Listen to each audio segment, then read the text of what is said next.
Hey everyone, and welcome to a deep dive on malware. We're going to be taking a look at 3 academic theses that explore the ever-evolving world of malware detection and classification. Yeah, it's pretty fascinating, actually. The timing of this couldn't be better. Yeah, These theses really highlight just how crucial understanding malware is, especially with, the role it's playing in modern warfare these days. absolutely. Malware is not just about stealing credit card numbers anymore. But before we get into all of that, one of the things that really struck me from one of these papers was just how quickly the capabilities of machine learning in this field have been growing. It mentions that they've been quadrupling every 3 months since 2012. Quadrupling, not in a year, every quarter. Yeah, that's incredible growth. Mm. And it really highlights the AI arms race that's going on. Those creating malware are using increasingly sophisticated techniques. But at the same time, the security researchers are leveraging AI to build much stronger defenses. Right. It's a constant back and forth. So let's break down this landscape a bit. First things first. Can you just give us a quick definition of malware and what are the motivations behind it? Sure. So at its core, malware is any software that's designed to cause harm or disruption to a computer system. And the motives can vary widely. It could be anything from data theft, financial gain, to espionage, and even, large-scale disruption. And we're way past the days of just simple viruses, right? No, absolutely. I mean, Yeah. we're talking about a whole ecosystem of malicious software out there. Mm. Viruses, worms, trojans, ransomware, spyware, you name it, it exists. Yeah. And they're all evolving. They're becoming more sophisticated and harder to detect with each iteration. Yeah, and one of the papers really drove home the point of just how accessible some of these tools have become. It talks about this concept of ransomware as a service, or RAS. And it's pretty frightening when you think about it. Someone with absolutely no coding skills can purchase these ready-made ransomware tools and launch attacks. It's a very worrying trend, for sure. I mean, the barrier to entry for cybercrime is getting lower all the time. But it's important to remember the impact that malware has already had. Think back to Stuxnet, for example. Right. The malware that crippled Iran's nuclear program, that was a real watershed moment. It absolutely was. It really showed the world just how powerful these digital weapons could be. But it's not just high-profile targets like nuclear facilities that are at risk, right? Right? Not at all. Anyone can be a target. Individuals, businesses, governments. These papers we're looking at actually focus on some of the more common threats, things like TrickBot, Dridex, Ramnet. These are all designed to steal sensitive information, financial data, login credentials, anything they can get their hands on. And these malware creators, they're getting really crafty with their tactics. The papers talk about something called polymorphic malware, which is malware that can actually change its appearance with each infection. Yeah, it's like a digital chameleon. They use things called mutation engines to constantly tweak the code, which makes it incredibly difficult to detect using traditional signature-based methods. So how do we even begin to analyze this stuff if the traditional methods aren't enough? The papers talk about static and dynamic analysis. Can you give us a quick rundown of what those are? Sure. So static analysis is like examining a blueprint. You're looking at the code itself without actually running it. It allows you to identify certain characteristics, maybe some potentially dangerous functions, but you don't get to see the malware in action.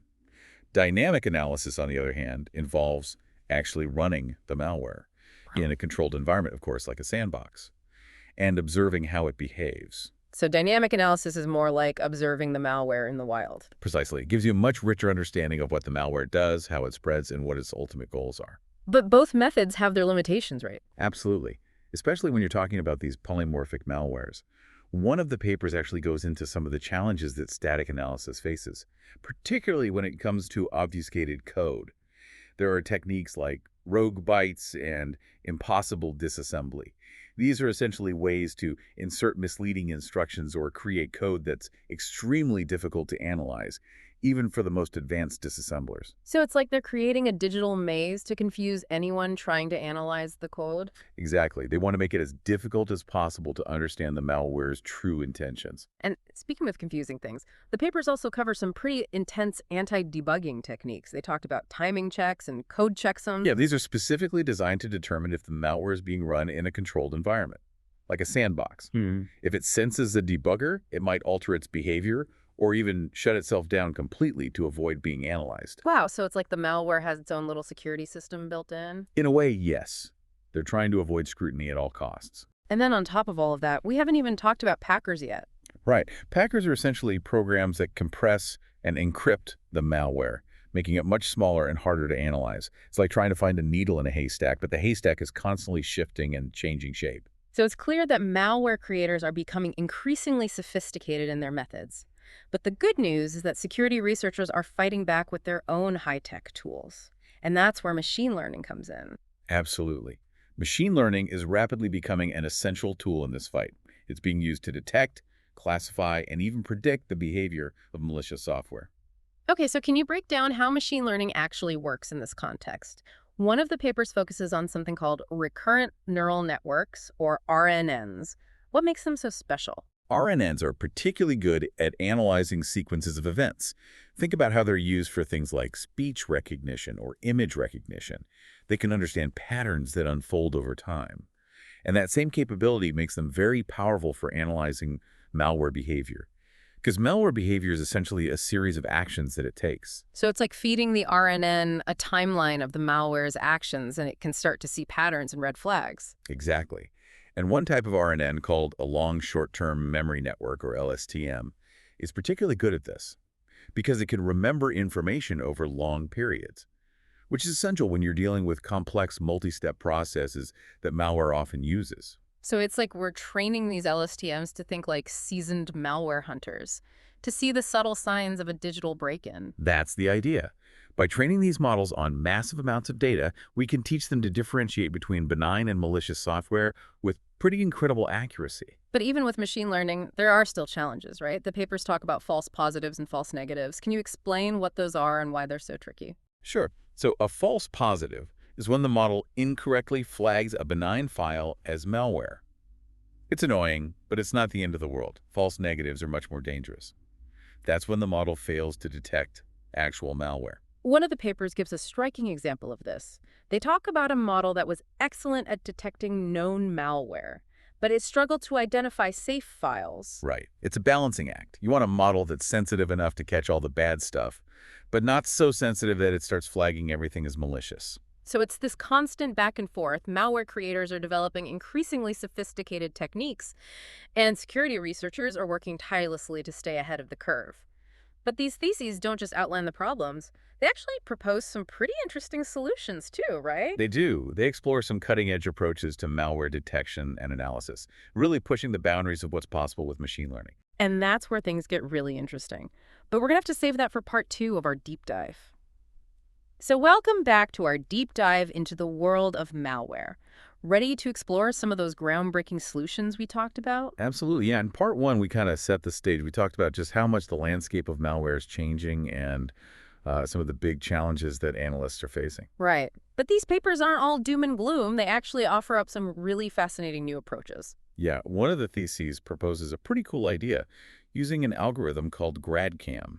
Now, it was originally developed for image analysis, but the author suggests that it can be applied to malware code as well. GradCam for malware. That's some outside-the-box thinking. How does that even work? Well, it's pretty clever. The idea is to convert the malware code into images, almost like creating a visual fingerprint of the malware. Hold on, we're turning lines of code into pictures. How did that help us understand what the malware is doing? It might sound a little strange, but it's a really powerful technique. Once the code is visualized as an image, you can use GradCam to highlight the sections of the code that are most important for classifying it as malicious. So it's like highlighting the smoking gun, the parts of the code that are like, hey, I'm the dangerous part here. Exactly. And this has huge implications for security analysts.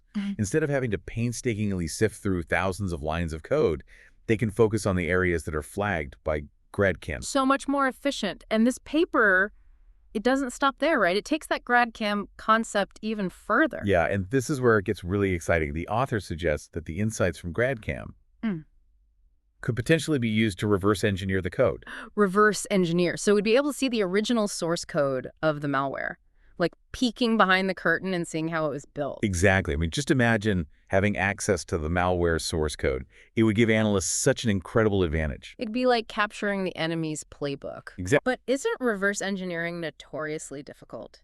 Especially with all the obfuscation techniques we were talking about earlier. Oh, it's definitely a huge challenge, and the paper acknowledges that. But the potential payoff is just enormous. Even if we can only partially reverse engineer the code, it would still be a major breakthrough. So GradCam is kind of like giving malware analysts X-ray vision. Yeah, I like that analogy. They can see through all the smoke and mirrors and get straight to the heart of the threat. Exactly.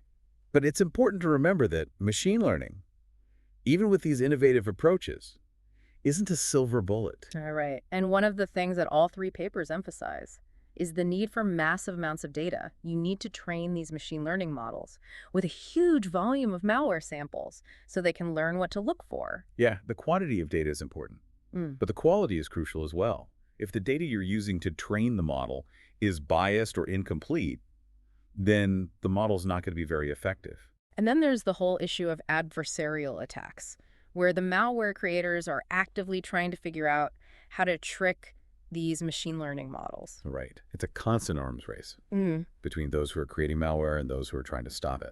Another challenge the papers mentioned is this idea of the black box problem, where some of these machine learning models are so complex that it's hard to understand how they arrive at their decisions. Yeah, interpretability is a really important issue. We need to be able to trust these models, and that means understanding the reasoning behind their classifications. So even though machine learning is a really powerful tool in the fight against malware, it's not a magic solution. Definitely not. It's a constantly evolving field. Right, always having to adapt. So with all of this in mind, let's shift gears a bit and talk about some of the other techniques that are being used to analyze malware. One of the papers dives into something called function hooking. It sounds pretty intense. It is a very clever method used in dynamic analysis. Imagine being able to tap into a specific function within the malware and observe what it's doing in real time. Oh, wow. So it's like setting up surveillance on the malware and watching its every move. Exactly. Oh. Function hooking lets you intercept calls to specific functions within the malware and see what data is being exchanged. So you get to understand how it works without having to fully run it. Right, which can be risky with malware. And you can use this technique to analyze all sorts of malware behaviors. Absolutely. It can help you figure out what files the malware is trying to access, what data it's stealing, what commands it's sending out. Wow, that's incredible. It's like having a front row seat to the malware's criminal activities. But function hooking isn't without its challenges, right? Right. Malware authors are aware of this technique. Yeah. And they develop ways to try to evade it. Of course. It's always a cat and mouse game. Speaking of which, one of the papers touches on some pretty mind-boggling concepts in malware analysis. Things like disassemblers, rogue bytes, impossible disassembly. Yeah, it's a fascinating area. Disassemblers are tools that are used to translate machine code back into something that's more human-readable, assembly language. Okay. But malware creators are always trying to make this process more difficult. And that's where rogue bytes and impossible disassembly come in. Exactly. Rogue bytes are like little traps hidden in the code, designed to throw off the disassemblers. Tricky. And impossible disassembly involves constructing the code in such a way that it makes it incredibly difficult, or even impossible to properly disassemble. Malware analysts have to be like master code breakers. Yeah, they really do. They need a deep understanding of how all of this works. But with techniques like function hooking and these sophisticated disassemblers, analysts are able to gain valuable insights into how malware operates, right? They are, yeah. And those insights are essential for developing effective countermeasures. It sounds like it's an ongoing battle between good and evil playing out in the digital world. That's a good way to put it. But it sounds like the good guys have some pretty impressive tools at their disposal. They do. And these theses give us a glimpse into just how much research and development is happening in the field of malware analysis. Absolutely. But we've only scratched the surface here. There's another whole thesis we haven't even touched on yet, one that focuses on some truly remarkable applications of artificial intelligence in malware detection. That's right. This thesis explores how AI can be used not only to identify malware, but to actually understand its behavior, predict its actions, and even anticipate new threats before they emerge. Wow, that's incredible, like having a crystal ball for malware. But we'll have to save that for part 3 of our deep dive. All right, so we're back for the final part of our deep dive into malware. And in the last 2 parts, we really dug into the complexity of this world. We talked about how it's created, how it's analyzed, that constant battle between the attackers and the defenders. But this final thesis, this one really takes us into a whole other realm. It's like predictive cybersecurity. We're not just reacting to malware anymore. We're trying to anticipate it, even prevent it. It's really fascinating stuff. It's like we're talking about a digital pre-crime unit. Right. So before we get into the specifics of this thesis, can you give us like a high-level view of how AI is being used to predict the future of malware? Well, it all boils down to recognizing patterns. Yeah. and being able to analyze massive amounts of data. Researchers are feeding all sorts of information into these AI algorithms. Code repositories, online forums, even chatter on social media. Wow. And the goal is to train these models to be able to spot those subtle indicators of emerging threats. So it's like the AI is sifting through all of this data, looking for the digital equivalent of criminals casing the joint, or gathering supplies for their next attack. Yeah, that's a great way to put it. And by analyzing these patterns, the AI can alert security researchers to potential threats before they even fully materialize. That's an incredible advantage. It's like having an early warning system for cyber attacks. It really is a game changer. I mean, imagine being able to patch vulnerabilities or develop countermeasures before a new threat is even released. But of course, no system is perfect. How accurate are these AI predictions at this stage? It's still a very young field, and the accuracy of these models is constantly improving. But even a small increase in predictive accuracy can make a huge difference. Absolutely. It's about minimizing that window of vulnerability, giving the good guys more time to react. Right, exactly. You mentioned earlier that this thesis also explores how AI is being used to better understand malware behavior. Can you expand on that a bit? Sure. So by observing how malware behaves in a controlled environment, like a sandbox, AI can help researchers figure out its goals, how it communicates, the potential damage it could cause. So it's like having a digital surveillance team, monitoring the malware's every move. Exactly. And all of this information is then used to develop more effective strategies for both detection and mitigation. Right. And I know AI is also being used to classify malware into different families. Yeah. How does that contribute to the fight?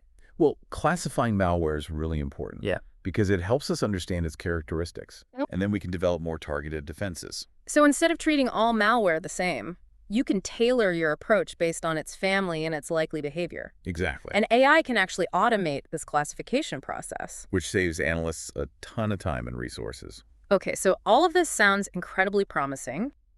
But are there any potential drawbacks or ethical concerns that arise when we use AI in this way? Well, like with any powerful technology, we have to think about responsible use. Of course. And one concern is the potential for bias in the algorithms. If the training data isn't carefully curated, the model's judgments could be skewed. Right. So it's really important to make sure the AI is trained on a diverse and representative data set. Absolutely. And another concern is the potential for misuse. Right. In the wrong hands. AI could be used to create even more sophisticated malware. Or to launch very targeted attacks. Like It's that. like any tool. It can be used for good or for bad. Right. And I think it really highlights the need for some pretty clear ethical guidelines Yeah. as AI becomes more integral to cybersecurity. I think this deep dive into the world of malware has been really fascinating. We've covered a lot of ground. We talked about the threat landscape, the challenges of analysis, and these incredible new AI-powered solutions that are emerging. It's a complex field, that's for sure. And it's constantly evolving. But one thing is clear. The battle against malware is far from over. Definitely. But with all of these brilliant minds working on it, developing new techniques like function hooking, GradCam, predictive AI, the future of cybersecurity seems to be in good hands. I agree. And for all of our listeners out there, just remember that staying informed is key. Keep your software updated, be wary of suspicious emails, and use strong passwords. Great advice. Cybersecurity is everyone's responsibility. It really is. The more we understand about these threats, the better we can protect ourselves and each other. Absolutely. So until next time, stay curious and stay secure. Thanks for joining us.